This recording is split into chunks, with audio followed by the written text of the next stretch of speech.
সেই জন্য বলছে মূঢ় এবং সেইরূপ ব্যক্তি বিতণ্ডা সকল অস্বীকার করুন। মানে তাদের সঙ্গে যেন আমরা তর্ক বিতর্কে যেন জড়িয়ে না পড়ি বা বিতণ্ডা। আর যুদ্ধ বিতণ্ডা অস্বীকার করো, তুমি জানো এ সকল যুদ্ধ উৎপন্ন করে। তাহলে সেই সব ব্যক্তির সঙ্গে যদি আমরা তর্ক বিতর্ক করি, হ্যাঁ, আমাদের যদি সেই ধৈর্য, সেই মাধুর্য, সেই প্রেম যদি না থাকে, তাদের সঙ্গে সেই উগ্রতার সঙ্গে যদি আমারও উগ্রতা, সেই শয়তান যদি ভর করিয়া সেই শয়তানকে আমি যদি আমার তোমার রশ্মির দ্বারা যদি আত্মাকে দমন যদি না করতে পারি, তাহলে সে তো বিতর্ক সৃষ্টি করবেই। বলছে তুমি তোমার আত্মাকে নিজের আয়ত্তে রাখো, কন্ট্রোল রাখো।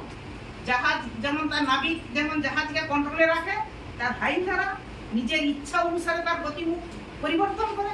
তবে আমিও যখন জগতে ছিলাম, জগৎ ছেড়ে যখন ঈশ্বরের কাছে চিনছি, ঈশ্বরের কাছে এসেছি পরিত্রাণের লাভা মানে পরিত্রাণের উদ্দেশ্যে, তখন কি বলছে সেইগুলো আমাদেরকে ত্যাগ করতে হবে। কারণ ওইটা যদি করি তাহলে দুজনের মধ্যে তর্ক বিতর্কে দমাদম যুদ্ধ আরম্ভ, অর্থাৎ ঝগড়া।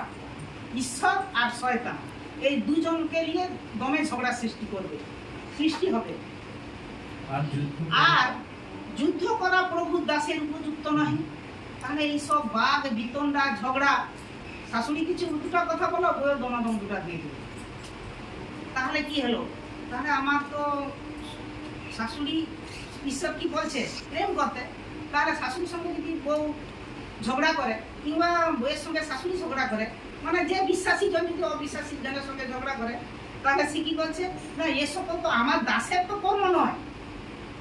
পরমেশ্বর পিতা তো এসবের কি করে না, প্রভু দাসের উপযুক্ত নয়। কারণ আমাদের এইসব আচরণ ঈশ্বরের বলবে, তো লোক বলবে একটু কথা পিতায় যাচ্ছে, তনকার কথা যিশু করুছে, তাহলে এত ঝগড়া মুখে কেন এত কথা কুকথা?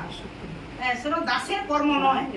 কিন্তু সকলের প্রতি কমল, নিপুণ এবং সহনশীল হওয়া এবং মৃদুভাবে বিরোধী জনগণের শাসন করা উচিত।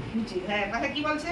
কিন্তু সকলের প্রতি কোমল শিক্ষা দানে নিপুণ, সহনশীল হওয়া এবং মৃদুভাবে বিরোধীগণকে শাসন করা তাহারই উচিত। তাহলে বিরোধিতা করে তাদের কি খুব নম্র সহকারে প্রেমের সহিত তাদেরকে বলতে হবে।